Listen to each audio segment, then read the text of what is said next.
সংবাদ সবাইকে স্বাগত জানাচ্ছি। আমি ফিরোজ তোহা। শুরুতেই সংবাদ শিরোনাম জানিয়ে দেব এই মুহূর্তে হাতে পাওয়া সর্বশেষ গুরুত্বপূর্ণ আপডেট বাংলা সংবাদ। শুরুতেই থাকছে ওসমান হাদিকে গুলি করা সন্ত্রাসীরা শনাক্ত হয়েছে, যে কোনো সময় তাদের গ্রেপ্তার করা হবে ডিএমপি কমিশনার। শুক্রবার রাত 12টার দিকে গণমাধ্যমকে এ তথ্য জানিয়েছেন ডিএমপি কমিশনার শেখ মোহাম্মদ সাজ্জাদ আলী। এবারে জানাবো রাজধানীতে বাসে আগুন। রাজধানীর বাড্ডার গুদারঘাট এলাকায় একটি চলন্ত বাসে আগুন লেগেছে। আগুন নিয়ন্ত্রণে কাজ করছে ফায়ার সার্ভিসের 2টি ইউনিট। 8টার দিকে আগুন লাগে বলে জানান ফায়ার সার্ভিসের ডিউটি অফিসার রোজিনা আক্তার। এদিকে আসছে সুখবর, তারেক রহমান দেশে ফিরছেন 25শে ডিসেম্বর। বিএনপির ভারপ্রাপ্ত চেয়ারম্যান তারেক রহমান আগামী 25শে ডিসেম্বর দেশে ফিরবেন। শুক্রবার রাত 9টার দিকে রাজধানীর গুলশানে বিএনপি চেয়ারপারসনের রাজনৈতিক কার্যালয়ে এক ব্রিফিংয়ে এ তথ্য জানিয়েছেন বিএনপির মহাসচিব মির্জা ফখরুল ইসলাম আলমগীর। তিনি বলেন, দলের ভারপ্রাপ্ত চেয়ারম্যান তারেক রহমান আগামী 25শে ডিসেম্বর ঢাকার মাটিতে এসে পৌঁছবেন। দলের পক্ষ থেকে তাকে স্বাগত জানানো হবে। এদিকে ওসমান হাদির উপর হামলা, নির্বাচন বানচালের ষড়যন্ত্র প্রধান উপদেষ্টা। ইনকিলাব মঞ্চের আহ্বায়ক ওসমান হাদির উপর হামলার মাধ্যমে আসন্ন জাতীয় সংসদ নির্বাচন ও গণভোট বানচালের ষড়যন্ত্র করা হচ্ছে বলে উল্লেখ করেছেন প্রধান উপদেষ্টা অধ্যাপক ডক্টর মোহাম্মদ ইউনুস। তিনি বলেছেন, আমরা কোনো অবস্থাতেই এ ধরনের ষড়যন্ত্রকে সফল হতে দেব না। আঘাত যাই আসুক, যত ঝড় তুফান আসুক, কোনো শক্তি আগামী নির্বাচনকে বানচাল করতে পারবে না। এবং সর্বশেষ জানাবো আন্তর্জাতিক সংবাদ। পশ্চিম তীরে 7 শতাধিক অবৈধ বসতি স্থাপনের অনুমোদন দিল ইসরায়েল। অধিকৃত পশ্চিম তীরের মধ্যাঞ্চলে ইহুদি বসতি স্থাপনাকারীদের জন্য 764টি নতুন বাড়ি তৈরির অনুমোদন দিয়েছে ইসরায়েলি কর্তৃপক্ষ। বুধবার স্থানীয় গণমাধ্যম এ তথ্য জানিয়েছে। এতক্ষণ শুনছিলেন সংবাদ শিরোনাম, এবার বিস্তারিত। প্রিয় দর্শক, আপনি যদি এই চ্যানেলে নতুন হয়ে থাকেন, ভিডিওটি দেখতে দেখতে চ্যানেলটি সাবস্ক্রাইব করে আমাদের সঙ্গে থাকুন। আর এই ভিডিও সম্পর্কে আপনি আপনার মূল্যবান মতামতটি কমেন্ট বক্সে জানিয়ে দিন। আর হ্যাঁ প্রিয় দর্শক, জানিয়ে দিন ভিডিওটি আপনি কোথা থেকে দেখছেন। হাদিকে গুলি করা সন্ত্রাসীরা শনাক্ত, যে কোনো সময় গ্রেপ্তার ডিএমপি কমিশনার। রাজধানীর বিজয়নগরে ঢাকা 8 আসনের সম্ভাব্য স্বতন্ত্র সংসদ সদস্য প্রার্থী ও ইনকিলাব মঞ্চের মুখপাত্র শরীফ ওসমান হাদির উপর হামলাকারীদের গ্রেপ্তারে কাজ করছে ঢাকা মহানগর পুলিশ। এর মধ্যে হাদিকে গুলি করা সন্ত্রাসীদের শনাক্ত করেছে পুলিশ, যে কোনো সময় তাদের গ্রেপ্তার করা হতে পারে। শুক্রবার রাত 12টার দিকে গণমাধ্যমকে এ তথ্য জানিয়েছেন ডিএমপি কমিশনার শেখ মোহাম্মদ সাজ্জাদ আলী। তিনি জানান, ওসমান হাদিকে গুলি করা সন্ত্রাসীদের শনাক্ত করা হয়েছে, যে কোনো সময় তাদের গ্রেপ্তার করা হবে, এ বিষয়ে কাজ চলছে। এর আগে হাদিকে হামলার সঙ্গে জড়িত ব্যক্তিদের সম্পর্কে কোনো তথ্য থাকলে তা নিকটস্থ থানা বা 999 নম্বরে পুলিশকে অবহিত করার জন্য বিনীত অনুরোধ করা হয়। শুক্রবার সন্ধ্যায় ডিএমপির মিডিয়া অ্যান্ড পাবলিক রিলেশনস বিভাগের উপপুলিশ কমিশনার মোহাম্মদ আবু তালিবুর রহমান স্বাক্ষর করা এক সংবাদ বিজ্ঞপ্তিতে এ তথ্য জানানো হয়। বিজ্ঞপ্তিতে বলা হয়, শুক্রবার বেলা 2:30টার দিকে রাজধানীর বিজয়নগর বক্স কালভার্ট এলাকায় মোটরসাইকেল আরোহী কয়েকজন দুর্বৃত্ত ইনকিলাব মঞ্চের মুখপাত্র ওসমান হাদিকে লক্ষ্য করে গুলি করে পালিয়ে যায়। এতে তিনি গুরুতর আহত হয়ে চিকিৎসাধীন রয়েছেন।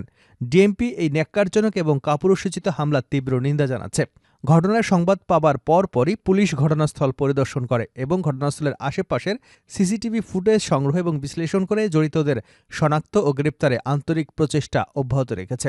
থানা পুলিশের পাশাপাশি ঢাকা মহানগর গোয়েন্দা পুলিশ হামলাকারীদের গ্রেপ্তারে সন্দেহভাজন ব্যক্তি এবং স্থানগুলোতে তল্লাশি চালাচ্ছে।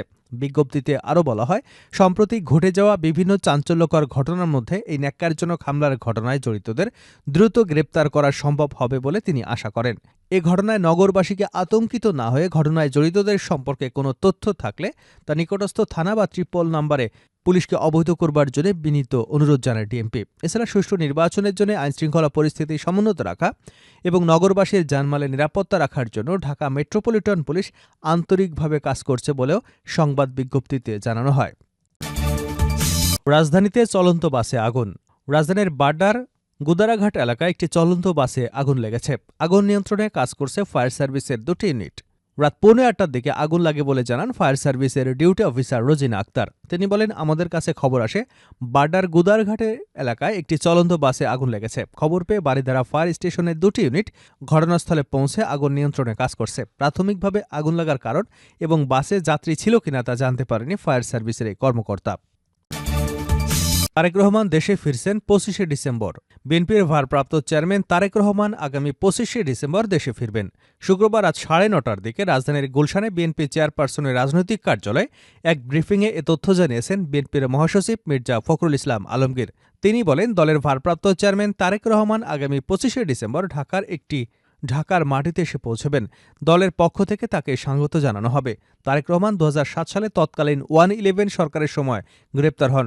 2008 সালে কারাগার থেকে মুক্তি পেয়ে চিকিৎসার জন্য সপরিবারে যুক্তরাজ্যে চলে যান।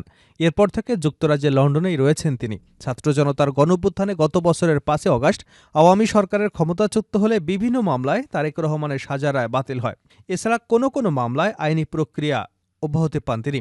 এরপর থেকে নানা সময় তার দেশে ফেরার কথা আলোচনায় আসে। বিএনপির একাধিক নেতা তার দেশে আসার বিভিন্ন সম্ভাব্য তারিখ জানিয়েছিলেন। সম্প্রতি বিএনপি চেয়ারপারসন বেগম খালেদা জিয়া গুরুতর অসুস্থ হয়ে রাজধানীর এভারকেয়ার হাসপাতালে ভর্তি হলে তারেক রহমান দেশে ফেরার আলোচনা আবার শুরু হয়। তখন নিজের ভেরিফাইড ফেসবুক পেজে দেওয়া এক পোস্টে তারেক রহমান লিখেছিলেন, এমন সংকটকালে মায়ের স্নেহ স্পর্শ পাওয়ার তীব্র আকাঙ্ক্ষা যে কোনো সন্তানের মতো আমারও রয়েছে, কিন্তু অন্য আর সবার মতো এটা বাস্তবায়নের ক্ষেত্রে আমার একক সিদ্ধান্ত গ্রহণের সুযোগ অবারিত বা একক নিয়ন্ত্রণাধীন নয়। এ পোস্টে তিনি আরও লিখেছিলেন, স্পর্শকাতর বিষয়টির বিস্তারিত বর্ণনার অবকাশও সীমিত। রাজনৈতিক বাস্তবতায় এই পরিস্থিতি প্রত্যাশিত পর্যায়ে উপনীত হওয়া মাত্রই স্বদেশ প্রত্যাবর্তনে আমার সুদীর্ঘ উদ্বিগ্ন প্রতীক্ষার অবসান ঘটবে বলেই আমাদের পরিবার আশাবাদী। ওসমান হাদির উপর হামলা, নির্বাচন বানচালের ষড়যন্ত্র, প্রধান উপদেষ্টা। ইনকিলাব মঞ্চের আহ্বায়ক ওসমান হাদির উপর হামলার মাধ্যমে আসন্ন জাতীয় সংসদ নির্বাচন ও গণভোট বানচালের ষড়যন্ত্র করা হচ্ছে বলে উল্লেখ করেছেন প্রধান উপদেষ্টা অধ্যাপক মোহাম্মদ ইউনূস। তিনি বলেছেন, আমরা কোনো অবস্থাতেই এ ধরনের ষড়যন্ত্রকে সফল হতে দিব না।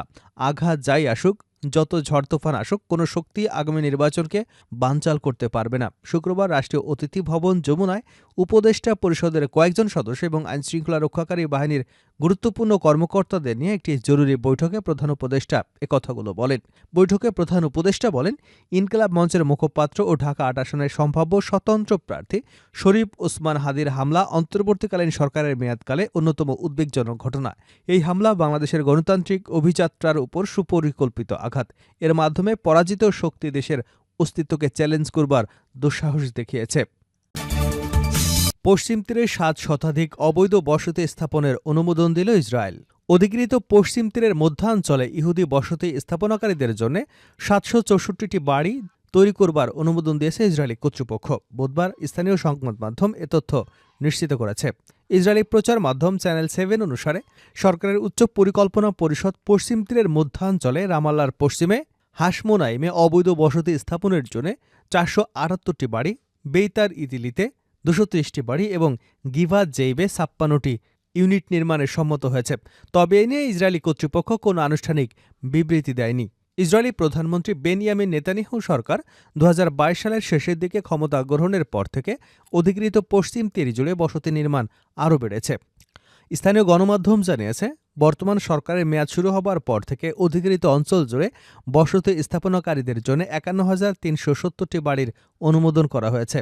ইসরায়েলি বসতি স্থাপনা বিরোধী গোষ্ঠী পিস নাওয়ের তথ্য অনুসারে পশ্চিম তীরে 7 লাখেরও বেশি অবৈধ বসতি স্থাপনাকারী বসবাস করে। পূর্ব জেরুজালেমে প্রায় 2,50,000 বসতি স্থাপনাকারী বাস করে। জাতিসংঘ বরাবরই বলে এসেছে, অধিকৃত ফিলিস্তিনি ভূখণ্ডে ইসরায়েলি বসতি স্থাপন আন্তর্জাতিক আইনের অধীনে অবৈধ। সংস্থাটি সতর্ক করে দিয়েছে, এটি দ্বিরাষ্ট্রীয় সমাধানের সম্ভাবনাকে দুর্বল করে দেবে। গত বছরের জুলাই মাসে এক ঐতিহাসিক রায়ে আন্তর্জাতিক বিচার আদালত ফিলিস্তিনি ভূখণ্ডে ইসরায়েলের দখল অবৈধ ঘোষণা করে এবং পশ্চিম ও পূর্ব জেরুজালেমের সব বসতি খালি করবার আহ্বান জানায়।